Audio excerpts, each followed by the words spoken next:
Kath din binuking ni Jasmine Curtis Smith mga kasamares dun sa TikTok Lock nung nakarang araw. 2 days ago, ngayon ko lang po, kagabi ko lang siya nakita mga kasembreros, sorry po. So totoo pala no, yung regalo ni Alden mga kasembreros kay Kath. Si Jasmine Curtis Smith na mismo ang nagsabi mga kasembreros. Pero bago yan, update muna tayo. Sina Alden, nag-post kagabi si Sir Pat Kauna ng kanilang bahay or mansion update mga kasembreros. Ito na yung video nung finlash natin kahapon ng parang may binili si na Alden sa Makati mga kasembreros. Piplay ko to mamaya, no? Video ito na may mga konting updates na binigay si Alden of course, at saka si Pat, at saka si Shaki. Shaki pala yung pangalan ng ang kanyang kasama ni Sir Pat Kauna mga kasembreros. So Sunday sila nag-meeting at saka nag-canvas na mga gagamitin pa sa bahay or mansion ni Alden mga kasembreros sa Quetal, tapos sa Casabella, tapos mga ano siya, parang Italian na furniture mga kasembreros para sa sa loob ng bahay. And then yun, nabanggit ni Alden dito yung parang sa Makati yata ito mga kasembreros. And then yun, nagpapasalamat sila and they complement each other mga kasembreros. Si Shaki, si Sir Pat Kauna, kinomplement din si Alden of course. Tapos si Alden, si Shaki at saka si Sir Pat Kauna. Yun, yung mga binili nila, parang sabi niya ito, parang may pasabog yata sila or parang may may reveal, no, something like that yung sinabi dito ni na Shaki, Alden at saka ni Sir Pat mga kasembreros.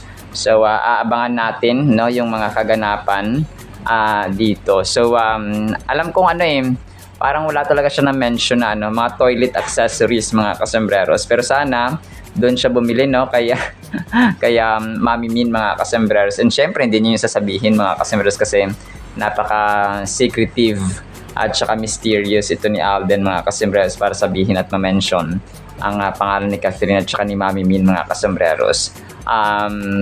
Tapos yun, kasi wala pa siyang toilet accessories pero yung smart age or smart age living, parang doon din yata pero mga lightings kasi yung smart age pero yun, sa Scavolini, part din ng kanyang mga Italian furniture. Tapos sa Scavolini, Casabella, Quetal, tapos yun, marami pa mga kasembreros. Boysen, of course, mga pintura.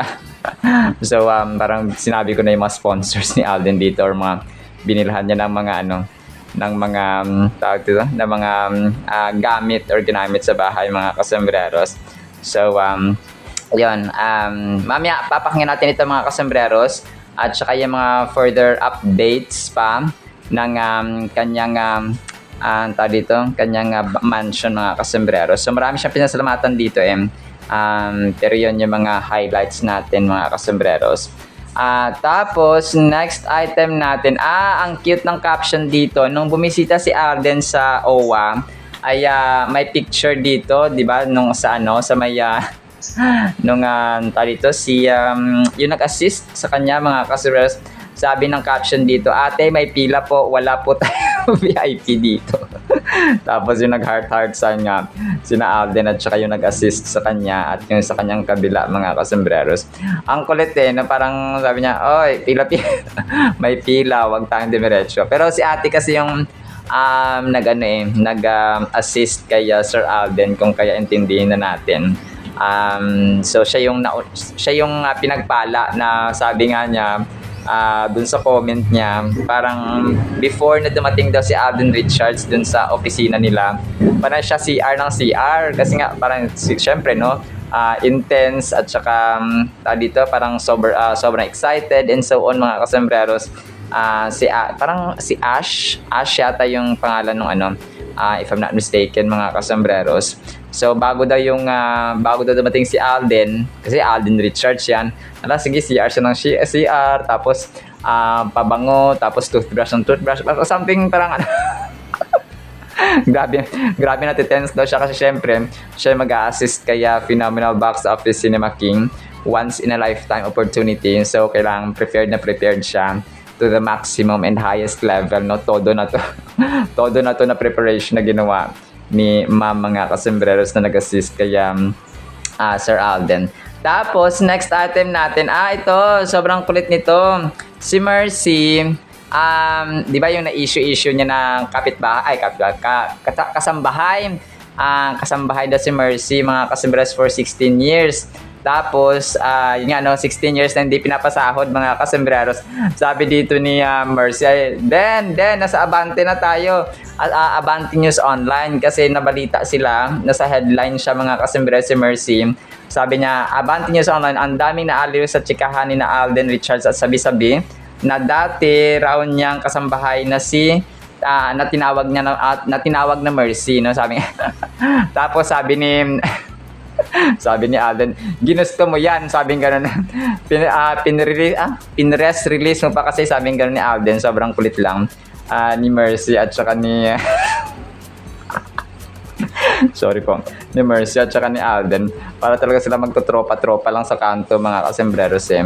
So kasi na-feature nga si Mercy at saka siya doon sa Abante News Online, mga kasembreros, na isang sikat din na radio at saka parang maliit na broadcasting network, pero sikat nga siya, no? Minsan ayan, natatakal natin yung Abante News Online, mga kasembreros. So grabe na ang kulit ng tambalang ito ng magkaibigan ito. So tapos may isa pa dito na throwback siya eh. May pinost siya dito na video din nila na medyo matagal na ito, mga kasembreros, if I'm not mistaken. So bata-bata pa yung mukha dito ni Alden, mga kasembreros. Naka-black naman siya dito. Tapos si Mercy ay medyo nakahag sa kanya, mga kasembreros. Grabe, no? Dito, ngayon ko lang di-appreciate talaga yung nung nagsimula tayong maging fan ng Kathleen. Na-appreciate ko pala yung fans, no? Grabe, nag-effort sila, talagang nagbabiyahe sila, gumagastos sila ng sariling pera nila, no? Para lang, parang para magtipon or para mag-show ng support sa kanilang hinahangang artista. So, hindi lang si Alden, na maging sa ibang mga fandoms din, mga kasembreros, na sobrang parang todo effort talaga sila, no? Minsan mga pa-banner pa, may pa-tarpaulin pa. And ang ano kasi doon is minsan hindi naman minsan, parang most of the time no? Parang sa kanila talaga yung sa kanilang pera talaga nagmumula, mga kasembreros. So yun po, no, talaga nakakatuwa lang. Tapos yun, i-play ko rin ito mamaya, mga kasembreros, part ng ating part ng dito na mga videos na i-play ko mamaya para mapakinggan po ninyo. Tapos ito siniship ng iba, ito may mga nagko-comment dito. Kasi yung picture na ito ni Alden during the time of kasal nga ni na Kim at Gerald Napoles. Hindi ko kilala kung sino to. Hindi naman siya si Ashley Rivera, di ba? Hindi rin naman siya parang part ng mga circle of friends ni na Gerald Napoles at saka ni Kim Molina.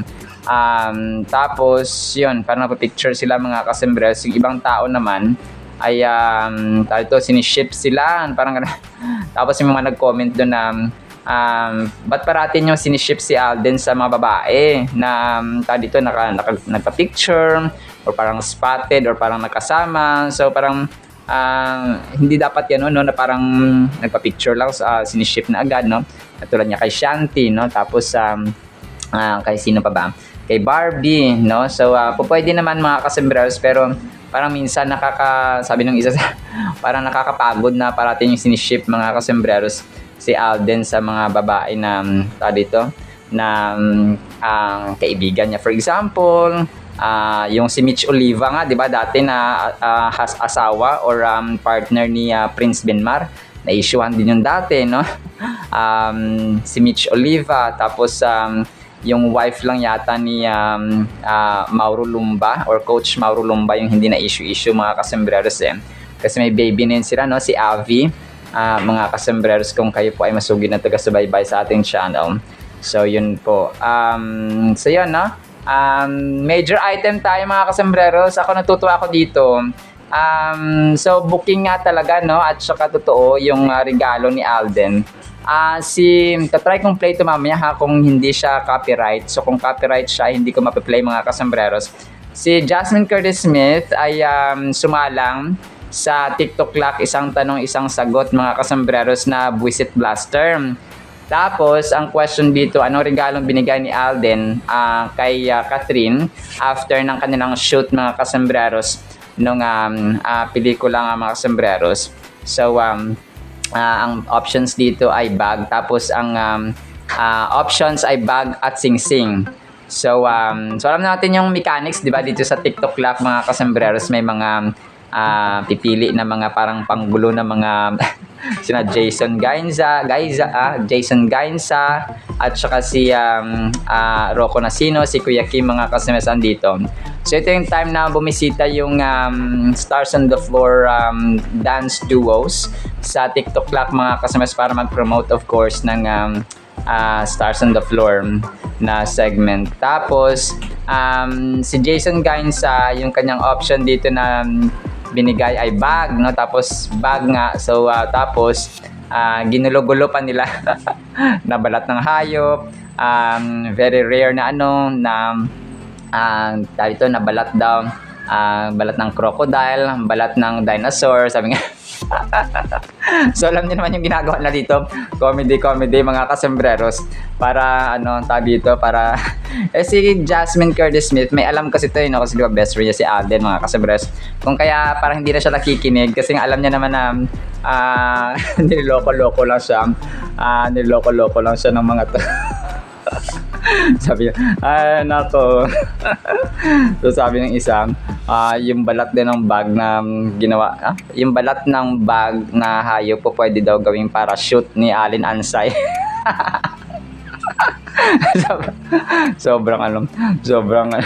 sobrang kwela talaga ng mga to. Tapos kina Waki naman at saka Sugar Mercado, Herlin Budol. So yon yung kanilang option na pinaglaban dito ay yung sing-sing. No, yun. Tapos yun yung health ring or black ring mga kasembreros, yung sabi dito ni Waki mga kasembreros. So tapos ang kukulit pa nila dito ay si Sugar Mercado. Tapos ang dito niloloko-loko rin nila si Kuya Kim mga kasembreros. So sobrang kulit lang. So yun, sabi ni Jasmine Curtis Smith ay sing-sing. Tapos ang sabi niya dito ay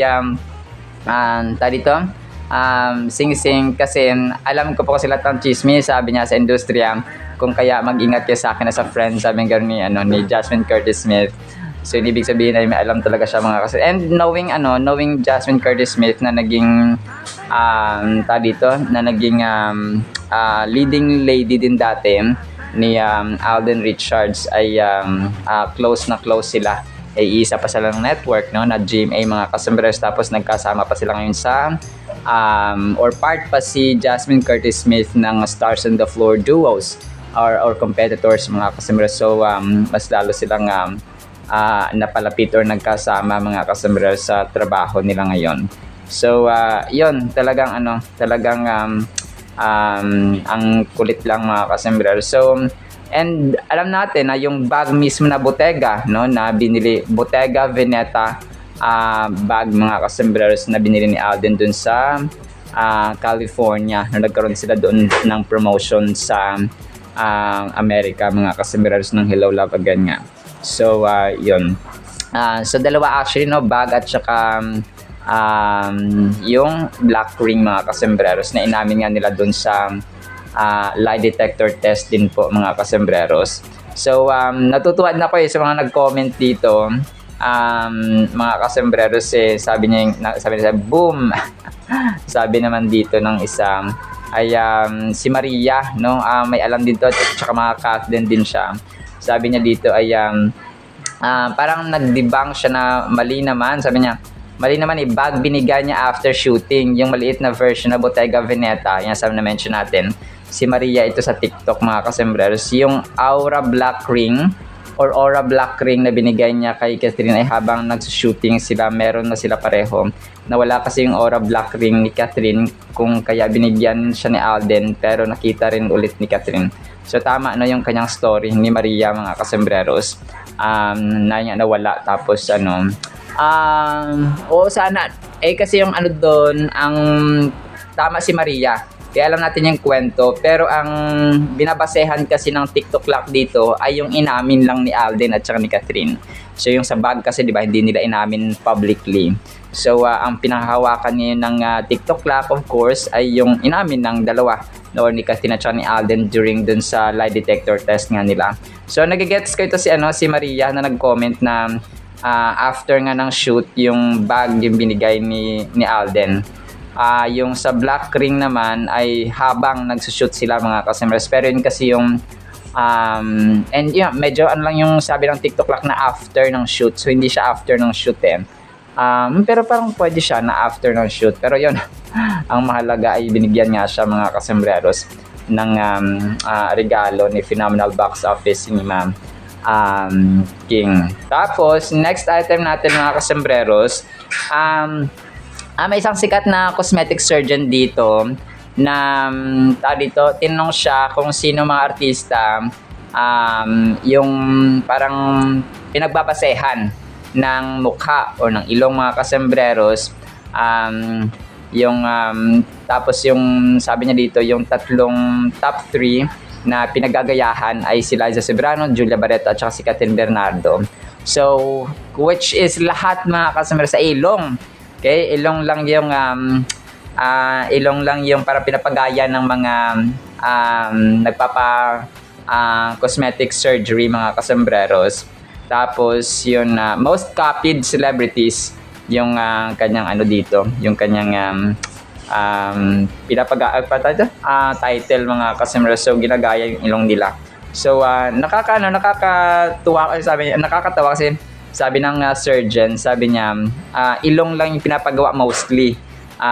Sabi niya. Tapos, parang yung mindset ng mga nagpapagawa o nagpapa-cosmetic surgery ay pag nagaya ko yung nagaya ko yung ilong ni Catherine, ni Julia Barreto, o ni Liza Soberano, ay kamukha ko na sila. So, parang gano'n yung mindset. So, mamaya, piplay ko ito mga kasembreros. Piplay ko po ito.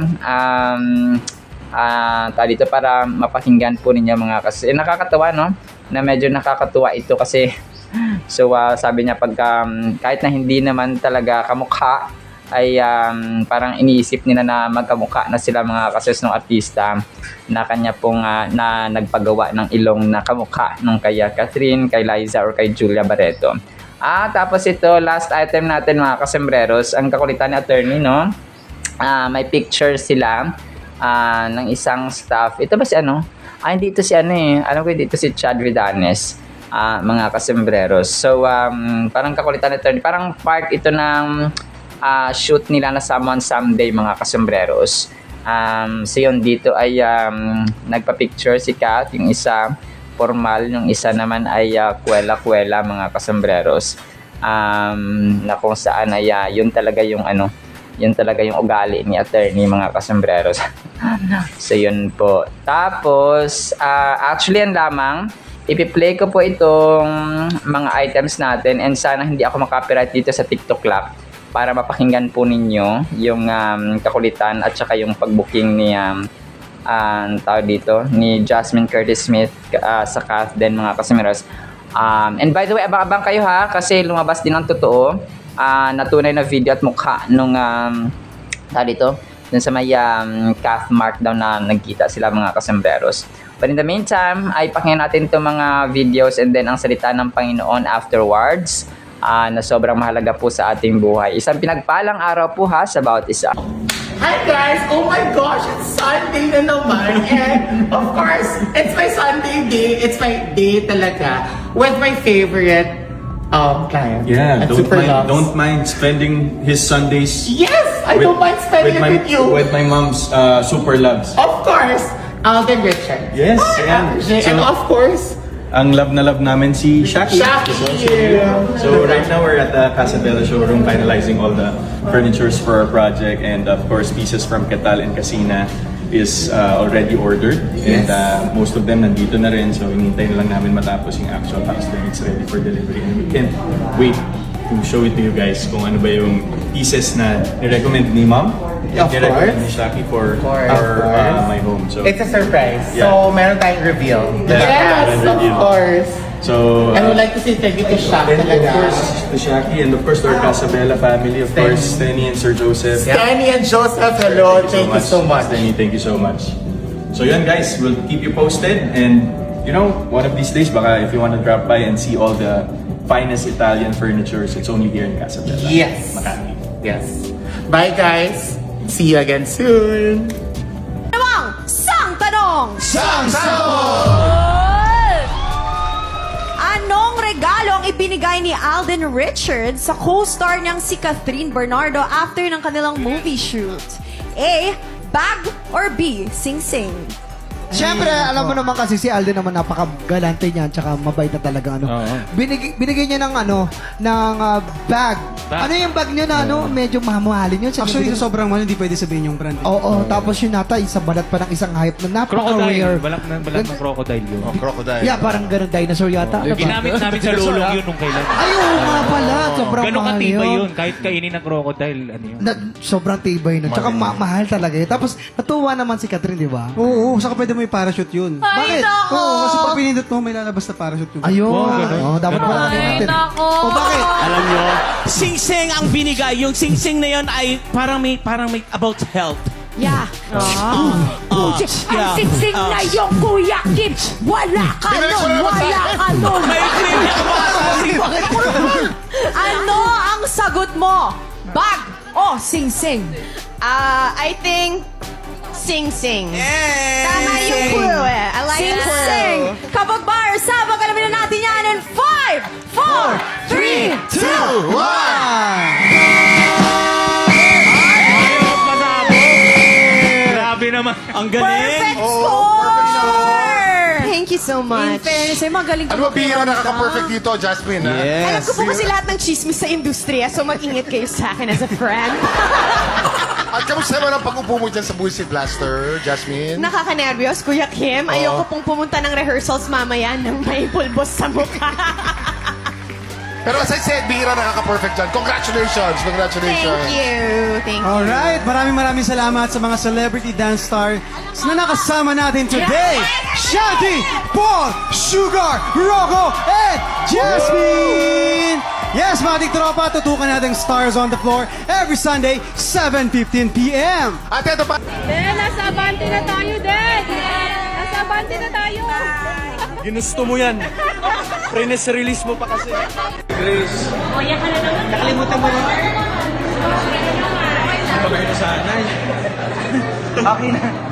Sino yung mga gusto nilang pagayang muka?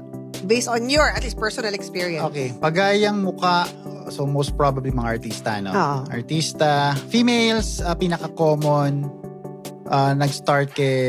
nagkaroon ng time na Liza Soberano. Aray. And Julia Barreto knows. There was a time na puro yun. They want this, they want that. So, then came Catherine Bernardo. Ano doon papagaya kay Catherine? Nose din. Puro nose to. Puro nose Puro pinag-uusapan nose. natin dito. Wala pang nagpagaya sa akin ng mata. Wala pang nagpagaya sa akin ng breast ng ganito. Nagpapakita ng peg, yes. Oo. Pero I don't know who's that model. Okay. Arms, meron. Mayroon arms ni ganitong artista. Celebrity, Parang gano'n. So, gusto ko kasi payat nung arms ni ganyan. Parang gano'n siya. Oh. Pero sa nose, yan, yung tatlong yon. And then, for males, sino to? Piolo. Nose din. Nose din. So usually nose yung pinapagaya nila. Nose talaga. Kasi nose, ang misconception nga kasi ng mga gusto magpagawa ng cosmetic surgery is, once you do the nose, kamukha mo na. Once you do the nose, pogi ka na, maganda ka na. Yun yung misconception na, kunyari, pag ginaya ko yung ilong ni Julia Barreto, kamukha ko na si Julia Barreto, hindi nila kino-consider other aspects. Oo nga. May mata, may labi, may noo, may jaw rin naman kayo. Dami. So, Hindi naging kamukha, no? Aminin mo. hindi. Yung ilong, malapit naman. Malapit naman. Close enough. Sobrang unique ng ating Word of God mga kasembrers. Ang title po ay Gaya ng Ipa. or chaff or bran mga kasembreros or dayami. No, yun po yung pwede niyang synonyms. Psalms 35 verses 5 hanggang 6, let them be like chaff, o ito yun, ipa or dayami, before the wind, and let the angel of the Lord chase them. Let their way be dark and slippery, and let the angel of the Lord pursue them. So ito mga kasembreros ay parang kumbaga pa parang yung kalaban ni Haring David ay para maging ipa, no? Kasi 'di ba yung ipa ay magaan siya, so pwede siyang tangayin at ipadpad mga kasembreros ng hangin kung saan man ito gugustuhin mga kasembreros. So ganoon ang gusto, parang gusto ni Haring David na mawala, na matanggal mga kasembreros at liparin ang kanyang mga kaaway mga kasembreros ng anghel ng Diyos. So parang sa atin, no, kung may problema tayo, ay kung mapapanalangin natin sa Diyos na nawa ay maging parang ipa o parang dayami, no, or parang mga bran or chaff mga kasembreros ang ating mga problema na tatangayin ng Diyos mga kasembreros sa pamagitan ng kanyang power, sa pamagitan ng utusan nila yung kanyang mga angels mga kasembreros para matanggal at mawala at liparin ang ating mga problema. So dadakilain natin siya because nilipad niya at siya yung gumawa powerfully mga kasembreros. He worked powerfully na mawala yung ating problema. So ma-solve yung ating problema ba? So ganoon siya. Ang lang minsan, ang mali, kunwari, ang tao kapag skillful, kapag sobrang talino or intellectual mga kasembreros, tapos may problema siya, tapos sinolve niya lang ng sarili niya mga kasembreros. So hindi niya dadakilain at pasasalamatan ng Diyos. Most especially tao, yung pasasalamatan niya o yung kanyang sarili, i-lift up niya kasi nga iniisip niya na dahil lang sa kanya, dahil sa kanyang intellect, dahil sa kanyang talino, dahil sa kanyang skill, dahil sa kanyang sipag at tiyaga ay nakapagtapos siya or napagtagumpayan niya yung problema or na-solve niya yung problema. So, yun yung kaibahan ng mga mananampalataya versus hindi mananampalataya. Kasi kapag ang mananampalataya ni Kristo, no, ang mga anak ng Diyos ay may problema, tapos na-solve yung problema, ay dadakilain at pasalamatan nila ang Diyos because we know na ang Diyos po ang kumikilos sa ating buhay. Kumaga pa, He uses people, He uses circumstances, ginagamit ng Diyos ang ating kapwa-tao, ang ating magulang, asawa, anak, kaibigan, and so on, na ma-solve yung problem. So, ganoon siya mga kasembreros. So, pasalamatan natin ang Diyos because gumamit siya ng instrumento. Nagpadala siya ng instrumento, kumbaga pa, na ma-solve po yung ating problema mga kasembreros. Unlike sa mga taong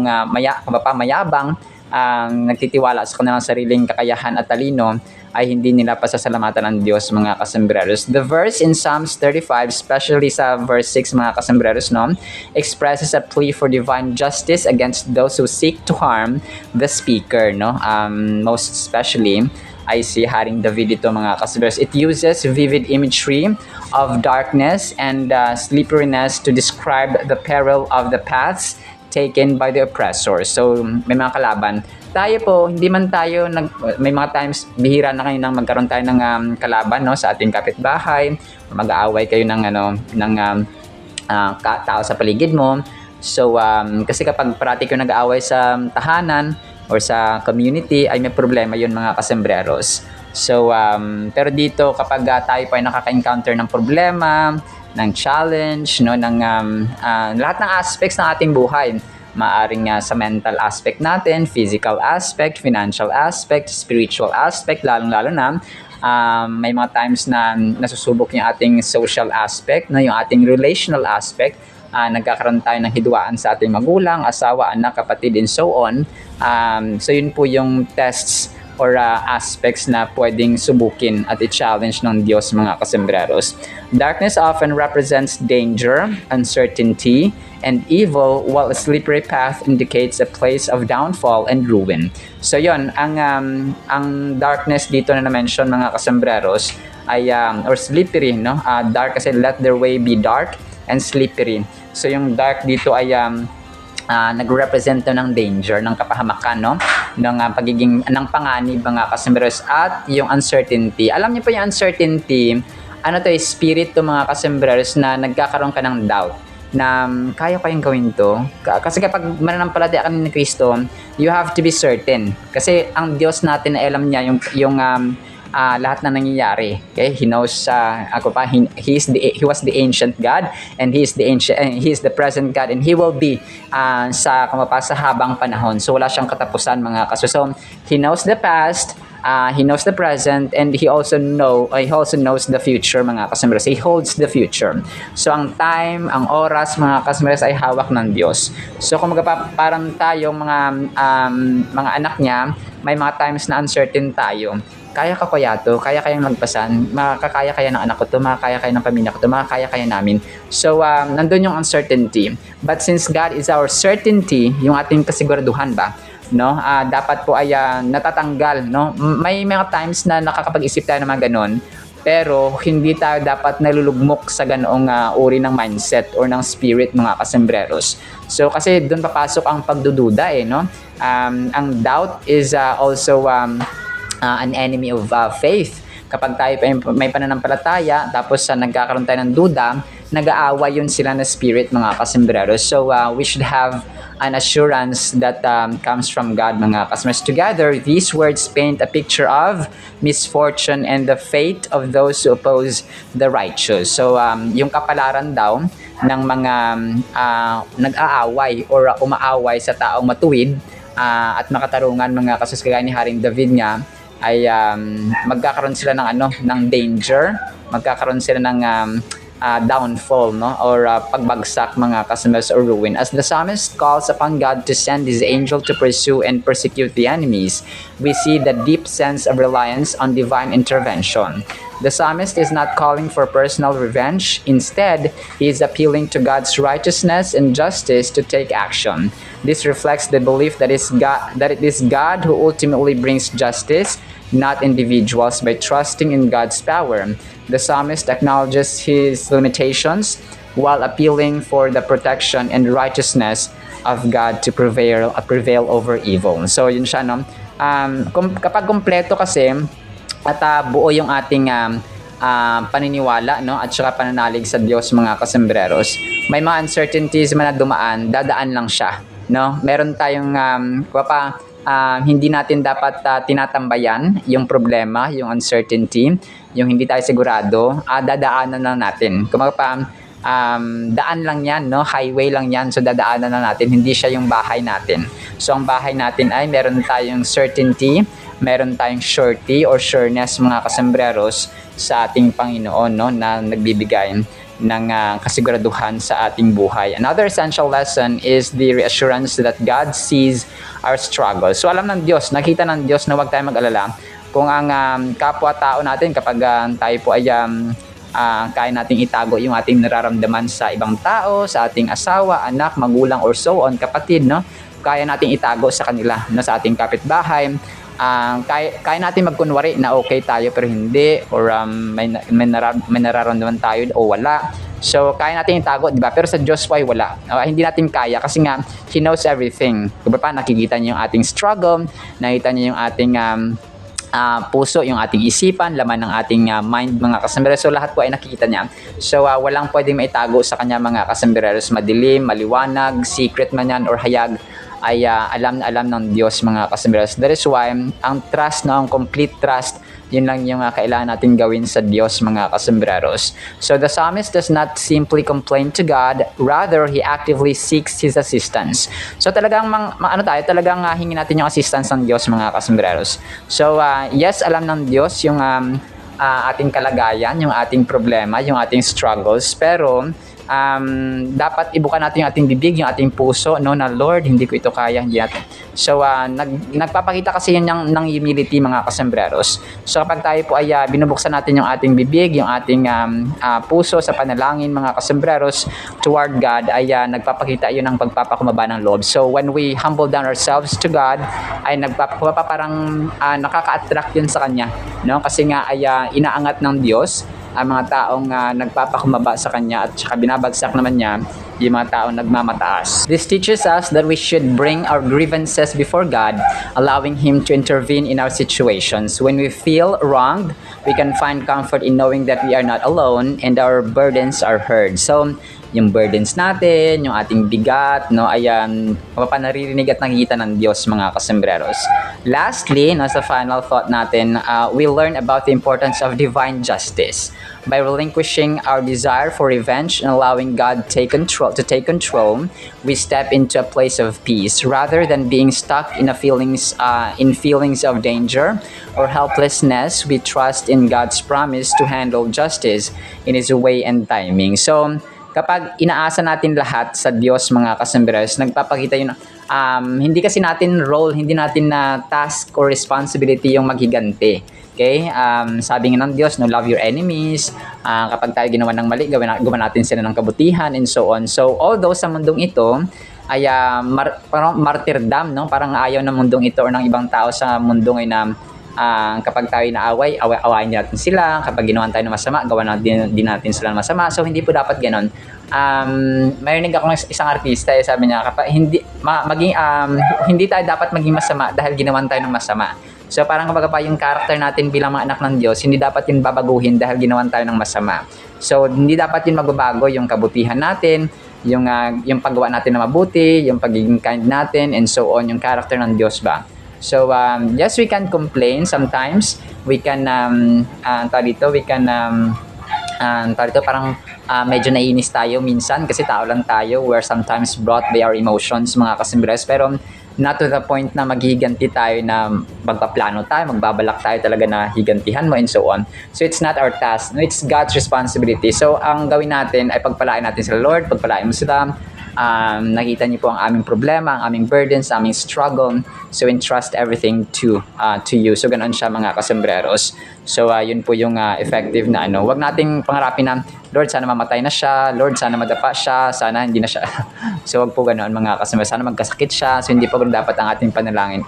Kahit na tayo po ay ginawa ng masama, mga kasembreros. So, secret prayer, sa mundong ito, yes, may sabihin nila na, bakit yung nagpapakamartir, no? Hindi na uso yan. So, wag po tayo makinig sa ganong uri ng mindset at salita, mga kasembreros. Alright, sinabi sa Word of God, ha? No, pagpalain po tayo ng pag-ibig, pananampalataya, pag-asa, at ipanalangin natin sa Diyos ng ating problema at mga kaaway, mga struggles ay parang magiging kagaya ng isang ipa na liliparin ng hangin. In the mighty, holy, sweet, magnificent name of the Lord Jesus Christ, we pray, with the communion of the Holy Spirit of the living God. And everyone said amen and amen. See you sa next segment, mga kasembreros, and paalam po. I love you.